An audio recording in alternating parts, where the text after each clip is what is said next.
I'm Tilly and I'm going to do a short horror film. Oh, that is, oh, we missed a slide. Okay, here we go.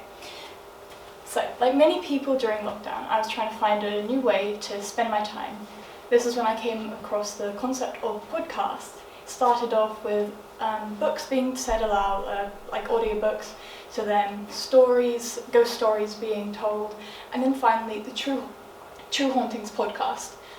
True Hauntings is about two paranormal investigators, Anne and Renata, who look into high-profile cases which have attracted the eyes of the world, and they analyse them, speaking with if they think that they're true or not, so stuff like the Amityville haunting.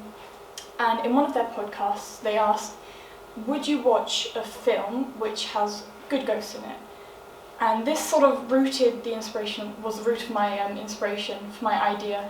I want to try make a film that does revolve around good ghosts and sort of breaks the stereotypes of all paranormal being bad. So my idea. Equipment-wise, I'm going to try focus on using stuff like spirit boxes, trustworthy technology, as well as things that revolve around sort of spiritual stuff like the pendulum, possibly a Ouija board. I'm not really sure about using them, but most likely pendulum. Location-wise, I'm thinking of either the Hellfire Caves in High Wycombe or just a normal house to sort of bring it home a bit, because you can get haunted anywhere, to be truly honest. Character-wise, I'm aiming for minimal characters, so definitely a good ghost and a bad entity, but possibly 3 to 4 paranormal investigators, because if I sort of get them to be killed off as I go along, it gives a time restriction. Like in comparison to if you had 5 characters and then 3, if there are 5, there's more chance of someone getting out alive. Whereas if there are only 3, you've got a bit more tension build up. With the ghosts and the entity, I want to be able to make it like be able to show a difference between them. So I was thinking through mainly lighting. So with the evil entity if I went in the Hellfire Caves here, using sort of red lighting for the evil entity and then blue lighting for the good one, as well as sort of noises, maybe pebbles being thrown or lights turning on and off. Footage-wise, I kind of want to do a mix between lost footage, so what the investigators have sort of created, as well as cinematic footage, close-ups of the pendulum, swinging, etc. And it will definitely be set during night time.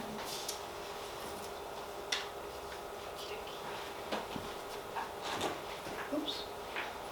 Right, social context. My target audience is 16 to 25-year-olds, and and I want to sort of teach people that not all ghosts are bad, again breaking the stereotypes of paranormal. Although my production is mainly for entertainment purposes, it also does have a teaching of you've got to be wary of your actions, be prepared to face the consequences. My target audience are generally thrill seekers, so using the horror conventions, darkness, sort of lots of running maybe, unknown things will cover, like pique their interest. Sorry. Okay, so my main goal is to surprise the audience. I want to create something that no one has seen before. I want to fool them into thinking that the first ghost that the investigators meet is a bad ghost. There's miscommunication, of course, but then they find out that it is a good ghost, and the good ghost will help them get away from the villain, essentially. It is unique to the horror audience, to the horror sect, because it is going to be predominantly good. I say that. It's not going to be people running around in the dark, just showing their faces, screaming or saying, "What was that?" at normal noises. It's going to show everything as it goes along, as if half documentary style, but not at the same time. And again, it's going to be breaking paranormal stereotypes of everything being evil.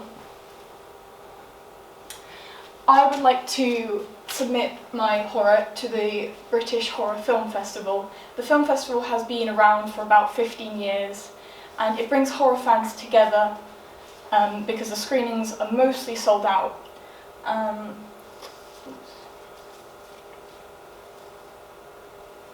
The deadline for submissions, there's quite a few deadlines, but the one that I'd be aiming for is July the 5th, and the price would be £12 for entry. And the award that I want to be trying to go for is Best Student Film. I think that's it. Oh yeah, production schedule. My production schedule, I'll mainly be filming around April to maximise my editing time, because I'm going to be doing a lot of colour editing and making it darker, because I can't really film in the dark because it doesn't end out very well. I've tried that. But yeah, any questions? Yeah. How are you planning on filming the ghosts in your production? Like I said before, it would be sort of lighting, it wouldn't be green screen. So sounds, lighting, but no green screen, no voices. Like, I want to try and make it as real as possible, but of course with that cinematic effect. I don't really want to green screen because I feel like it'll become too much of a comedy if I do green screen, because lots of horror comedies do with green screens and sort of half-dead things like this, just wandering around. Anything else? Are your ghosts going to be based off real-life ghosts per se, or are they going to be made up? That's a good question. If I went to the Hellfire Caves, most likely yes, but if I did the house location, then probably more made up. Because I know the Hellfire Caves, there are quite a few stories about, maybe there's a ghost bride, I think, as well as lots of other satanic worshippers, which could be good villains. You've made a horror film before. What have you learned from that previously, and how are you going to use that experience to make this one better? So my previous horror film, it was sort of an experiment, and my actors came into the set and I told them that they were going to be having a sleepover. It's sort of a slice of life production. They'd watch a horror, that sort of would be my film. What they didn't know is that I had a crew, someone who was sort of knocking on doors, turning lights on and off, manipulating the Amazon Alexa that we had in the room.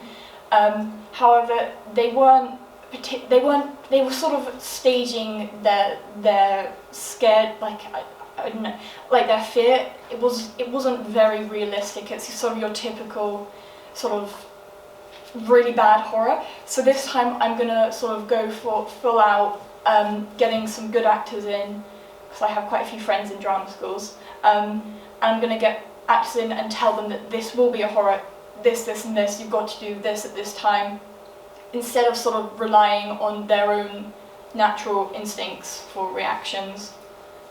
And you said that you've chosen 16 to 25-year-olds as your audience. How come you've chosen that age range? I've chosen that age range because I feel like 16 to 25-year-olds are becoming more independent around that time of their life, and they're sort of going out and exploring new things, especially the unknown, which is why lots of them will turn to the paranormal, because it's something that's yet to be explored and it's quite a fascinating subject. Cool. Any other questions? Yeah. You mentioned you want to avoid cliches quite heavily in your production. How are you going to avoid these essentially? Avoiding cliches, that's a good question. Well, it's going to be very down to earth and real. I don't know if you've seen sort of paranormal investigating on YouTube. It's sort of going to be that, but cinematic. So it's not going to be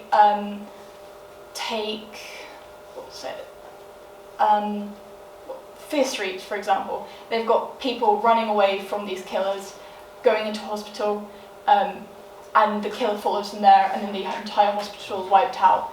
It's not going to be running from a killer with a knife. It's going to be more sort of, for example, if it was Hellfire Caves, the investigators will go in, but the doors will lock behind them unexpectedly, sort of thing. It will be really subtle but realistic for paranormal.